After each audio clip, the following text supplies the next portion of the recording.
Finance Subcommittee meeting to order, and we have one agenda item this evening. That's to look at Resolution 2022-02, which deals with the water rate adjustment.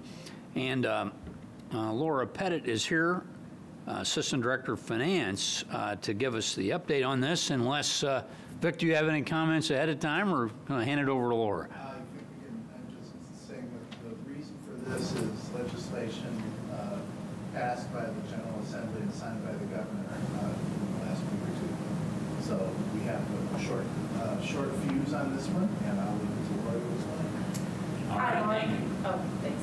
Laura Pettit, Assistant Director of Finance, and I also have via Zoom Jennifer Wilson and Craig Lotz from Crow, who is our financial advisor and are doing the calculations to our rates on this. We have the Indiana legislature adopted House Bill 1002, and that is a repeal of the utility tax receipt effective July 1st, 2022. They have required that CBU, as a IURC regulated entity, submit a 30-day filing for this. And essentially what it's going to do is reduce the utility tax rate by 1.4%. And I'm going to hand it over to Crow, as I don't have a lot more information. But so we are bringing this to the board for their approval, and then we will be taking this to council this month in order to be ready and submit the filing by May 1st. So Jennifer or Craig, can you hear us okay? Yes, I can, Laura. Can you hear me? Yep. Okay, good deal. Well, I think Laura pretty much covered the basics of the bill. And again, what the legislation does is remove the portion of the water utilities revenue requirement that was provided for the payment of utility receipts tax. That's a tax that's assessed on the receipts of the utility from retail sales. And again, it's about 1.4%, or was 1.4% prior to 2022. It then increased to 1.46%. However, to really look at the adjustment, we looked right back to the recent case done by the water utility before the commission, and so it was very fresh.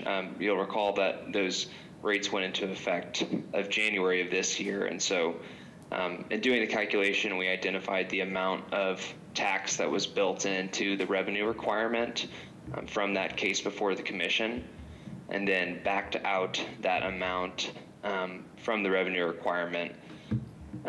This affects all customers of the utility generally equally by about 1.16% for the phase 1 rates that just took effect. Phase 2 rates, it affects it by 1.18% in terms of a decrease in the actual rate and charge that's billed to customers. I'm happy to answer any more questions or give context for the calculation, but besides that, I'll turn it back to you, Laura. Thank you, Craig. Are there any questions from the board? Yeah, I'll just ask, Mr. Lotz, help me with when this tax was collected, I assume it goes to the state. What was it being used for?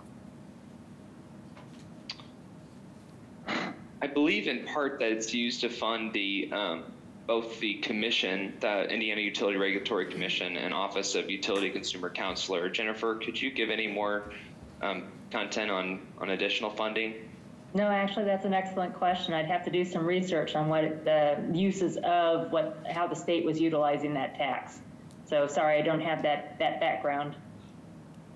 Well, nevertheless, the state's decided it doesn't need it anymore. So that's a good thing, and it's good for our ratepayers. All right, yeah, Jean. Yes, I'm wondering, so we're talking about a 1.16% decrease in the revenues for Phase 1. And then you gave us a figure, I'm assuming, for like a Phase 2.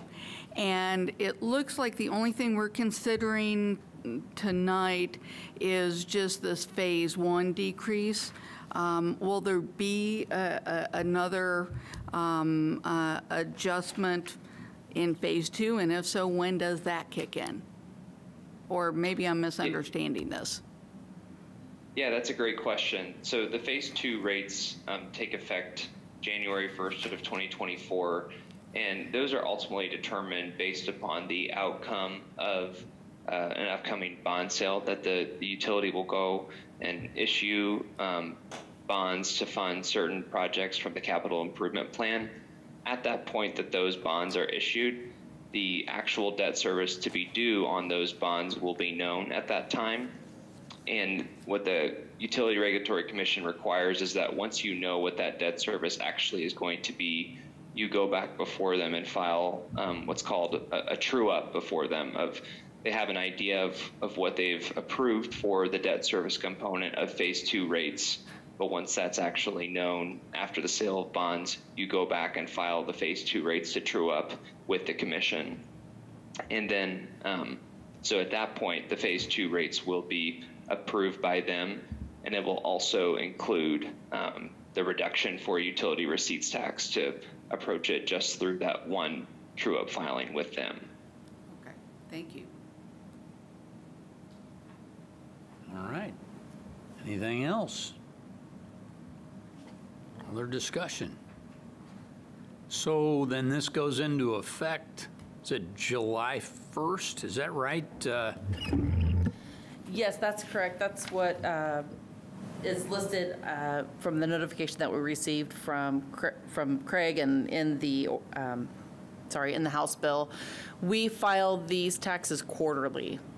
So we just pay January, February, March, or we will be paying it here in a week or two, and then we will collect it for April, May, June, pay that quarter, and then July 1st is when this goes into effect. So I believe, or I'm inferring that this is why we're having a May 1st 30-day filing. It'll give the 30 days for it to go through IURC. Okay. Good. Any other questions? Are we collecting anything from external questioning, or are we none of that tonight? We're past pandemic questioning, huh? No, this is not an advertised as a virtual meeting, or as a hybrid meeting, so Okay. we don't take outside comment. All right. Okay. Anything else on this resolution before we, anything else from our subcommittee, from the public? Anybody? All right. Well, then, does this require a vote then for us to send it forward to the full board, a recommendation from us? Typically, yes, there's a vote to recommend approval or not. Okay, I'm ready to entertain a motion for that then. So moved. All right, so we have a motion to recommend approval to the Utility Services Board, and we've got a second. Thank you. All in favor, say aye. Aye. Aye. Okay, it's unanimous, so we've got a good recommendation for our meeting coming up in 19 minutes. Excellent. Thank you so much. Thank you, Laura, Thank you. and thank you, our team from Crow, who helped us on the details.